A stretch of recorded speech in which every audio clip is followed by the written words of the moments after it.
Welcome inside the CEC TV studios, where it's time for the latest edition of Trailblazer Weekly. As always, I'm your host, Keric Seegmiller, and today's show is another Trailblazer Weekly Express as we get set for the Christmas break here on campus. Today we'll take a look back at last week's men's and women's basketball results, as well as the women's swimming results from earlier this month. Later, we'll put a bow on the show with a look ahead at this weekend's Trailblazer athletics events. It's all coming up right here on CEC TV and SouthernUtahLive.com, so stick with us. Trailblazer Weekly starts now.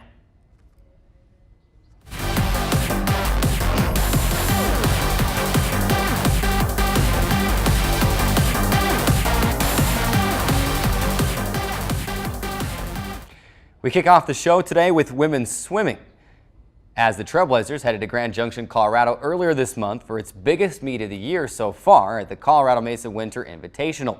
The meet, dubbed by Coach Ray at our Winter Sports Media Day as the meet the team has been working toward all season, featured 8 teams in Grand Junction and saw Dixie State finish in 6th place.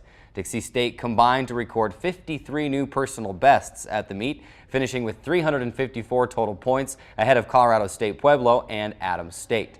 Freshman Gracie Kroll posted a pair of top 6 finishes to highlight DSU's efforts in the 3-day meet as she placed 5th in the 200-yard backstroke and 6th in the 100 back. In addition, freshman Kayla Greer took 6th in the 200 back, as did freshman Abigail Graves in the 1,650-yard freestyle, while sophomore Phoebe James finished 7th in the 50 free and sophomore Mackenzie Fitzgerald placed 7th in the 100 breaststroke.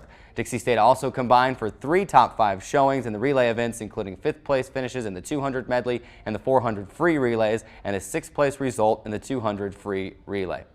Dixie State will now host its first ever home dual event when the Trailblazers welcome in Colorado Mesa for a one-day competition on Saturday, January 7, 2017.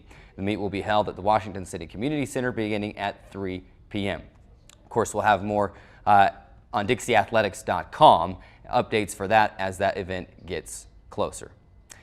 To the basketball court now, as both the men's and women's basketball teams headed to Southern California for 2 games last week. The women's team started its trip a week ago today at number 10 ranked California Baptist.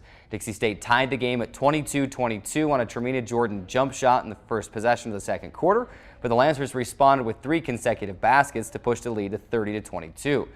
Dixie State freshman Kylie Franks converted a layup attempt 3 minutes later to cut the lead to 30-24, but Dixie State would get no closer. Cal Baptist closed the quarter on a 24-4 run to take a 54-28 lead into halftime, a lead that would grow to the eventual final of 104-56 in favor of the Lancers. Shelby Kasuba finished with a career-high 18 points and 7 rebounds, while Tremina Jordan added 15 points and Hannah Roberts finished with a career-high 10 points. The Trailblazers then wrapped up the weekend at Azusa Pacific on Saturday, tying the game at 5-5 early in the first quarter on a Jaden Gonzalez three-pointer, but APU turned 11 Dixie State turnovers into a 22-9 lead after the first quarter. The Cougars extended the lead to a game-high mark of 39 points in the fourth quarter, and then Dixie State closed the game on a 19-8 run to trim the lead to the final score of 87-59 in favor of the Cougars. Shelby Kasuba again led Dixie State, this time with 3 Dixie State players in double figures with 14 points and 9 rebounds, while Hannah Roberts and Tremina Jordan finished with 10 points each.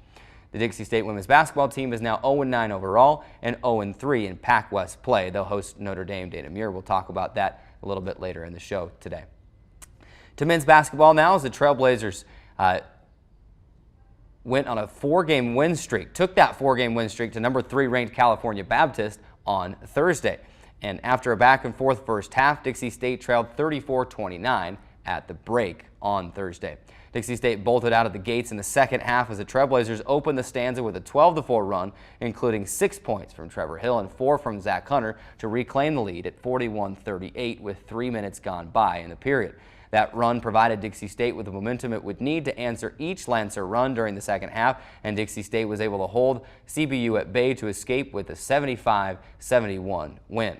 Trevor Hill scored 12 of his team-high 15 points in the second half to lead the Trailblazers, while Kyler Nielsen finished with a career-high 14 points to go with 6 rebounds. Meanwhile, Marcus Bradley added 13 points on 6 of 10 shooting off the bench, and Dub Price tallied career highs of 9 points, all in the second half, and 7 boards in key reserve minutes. The Trailblazers would then take the momentum of the huge win at Cal Baptist to Azusa Pacific on Saturday, a place where Dixie State has not won since early 2014. The Trailblazers and Cougars went back and forth for much of the game until Dixie State seized control in the second half, outscoring the Cougars 18-8 over a stretch of 7 minutes to extend to their biggest lead of the game at 87-78 with just 1:51 to play.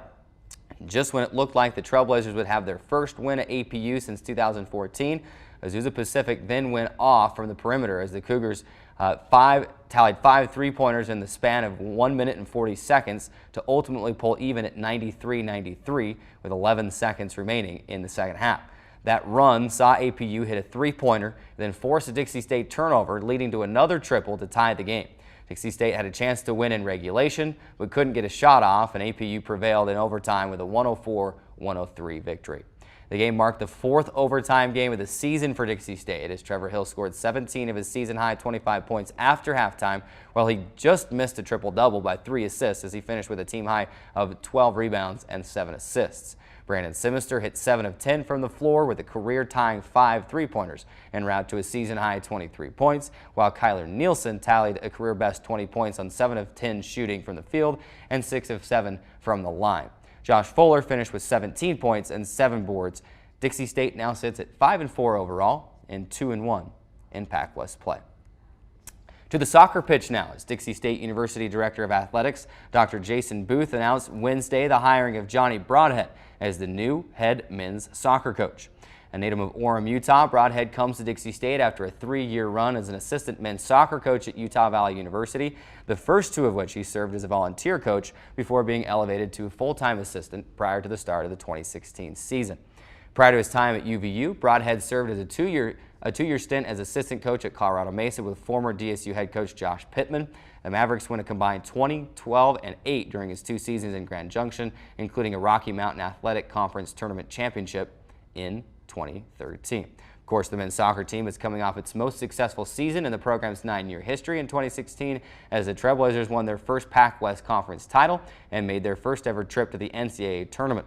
Trailblazers finished the season at 15-4-0 with a school record, of course, 15 victories, all won consecutively after an 0-3 start. Dixie State also set a Pac West record with 13 league wins and became just the second Pac West school to finish a conference season unbeaten and untied, joining former league member Grand Canyon, which went 6-0 in the league's first season in 2006. So, again, a big welcome to head coach Broadhead of the men's soccer program. We welcome him and look forward to see what they can do in the coming seasons. It's time to take a break here inside Trailblazer Weekly. When we come back, we'll wrap up the show, put a bow on it as we look ahead at the next week in Trailblazer athletics. Don't go anywhere. There's more after this timeout. I'll never forget the day our landlord called and said, "Read your lease. No pets allowed." My owner tells him my dog ate the lease, but that didn't work. And now I'm stuck in a shelter. But this pit bull is ready for a new crib. I'm loving, loyal, and play well with others. So don't be intimidated by all my muscles, because the biggest one I have is my heart. That's right, I said it.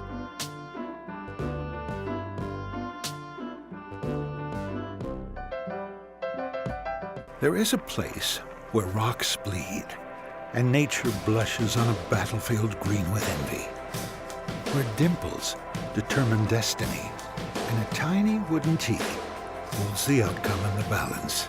There is a place where friends are opponents and opponents are friends, where the prize is elusive, the conquest is captivating, and the score isn't settled till the drinks are down. There is a place. I'm Anne. I'm a scientist. Recycling takes a team. Why don't you let me and me help you out? Everyone plays a part. Don't trash I love taking stuff apart and building new things out of it. what could be treasure. Pal's my most advanced android. This is awesome. You haven't seen anything yet. Give your cardboard box another life. Recycle. How you doing, Southern Utah? It's a good day to be alive in the STG. I'd have been going nuts. You would have lost your mind. I could not believe he didn't even shake there. He gave him the finger, Devin. No. Southern Utah's home for the best in sports includes local Region 9 high school games, Dixie State University, the NBA's new look, Utah Jazz, plus the best of the National Football League with the worldwide presence of ESPN to the Devin Dixon Show every afternoon from 4 to 6.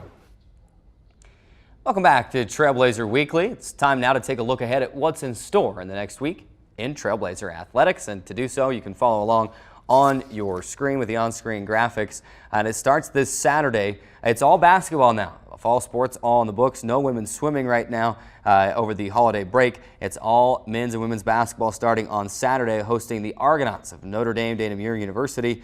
The women's game will tip at 5 p.m. and the men's game following immediately at 7:30 p.m. Both of those games, of course, played in the Burns Arena, so be sure to come out and support as we have those basketball games in the Burns Arena. We'll also have them for you on CEC TV, so you can see them both right here, TDS Cable, Channel 22. Then forward to Monday. It's a Saturday-Monday matchup this weekend. Point Loma, the Sea Lions, will be in town Monday evening. A good opportunity to bring the family out to the Burns Arena for a family night. 5 p.m. tip again for the women, and then a 7:30 p.m. tip for the men inside the Burns Arena. Again, bring your family out. Great time to see some great basketball. The women's team going for their first win of the season, and the men's team trying to rid that sour taste of the loss to Azusa Pacific last Saturday.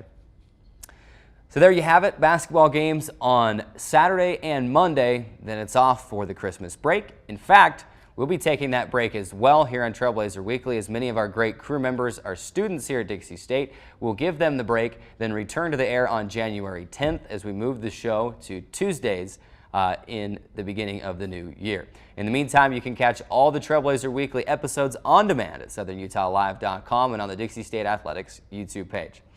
Again, thanks for watching and Merry Christmas. Hope you enjoy the break and the holidays. We'll catch you next time on Trailblazer Weekly.